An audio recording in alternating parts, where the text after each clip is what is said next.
And finally, we're on the home stretch of the last two episodes of Introduction to Mineralogy. I have loved this show a lot because it's so educational, and we start this episode off very educational as well. We're learning about crystal radios that were made before World War II, which is great. Was it before? After. It was after, my bad. But I feel like the first scene with Ruby and her mom, we had that certain scene in the first 1 and 2 episodes, but I can't remember clearly when she was talking about her grandpa. So we finally went into the storage room to find his old stuff, but we can't make a new crystal radio because Nagi is too busy doing her research.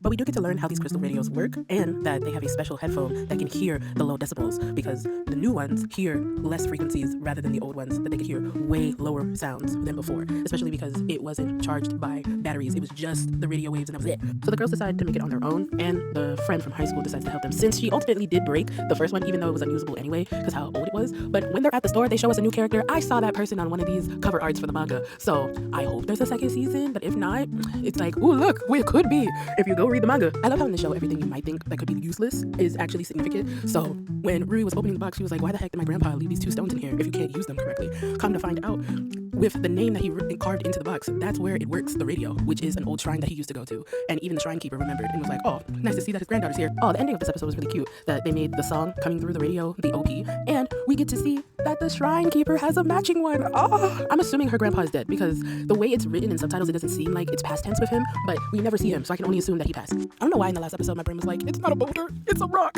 With watching the whole episode, I was like, why am I being so stupid? So the last episode is a hot springs episode, which is unconventional for an anime, but makes sense. We learn about 3 ways, which I didn't know there were 3 ways to make an onsen or hot springs and how they're formed, plus all of the byproducts that you can get from the water and how that clogs up the pipes over time. So like in under a month, you have to change them, which I did not know, and it's good. But we also learned that Nagi shut down becoming a museum curator, and what she wants to become is a college professor, which makes the whole entire series make sense now. No wonder she indulged these 2 high school kids and kept on going back and forth everywhere. She wants to teach people about rocks, so this is a perfect baseboard to jump off of.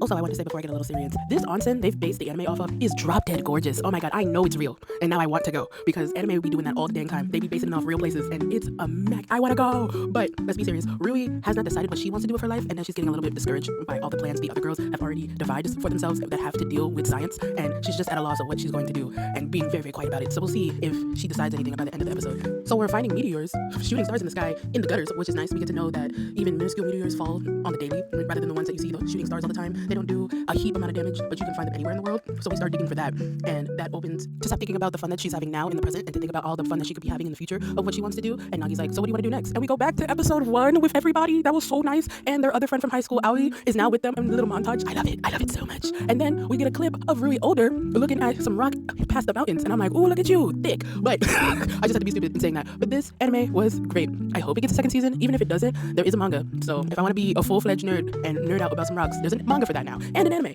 I highly recommend it.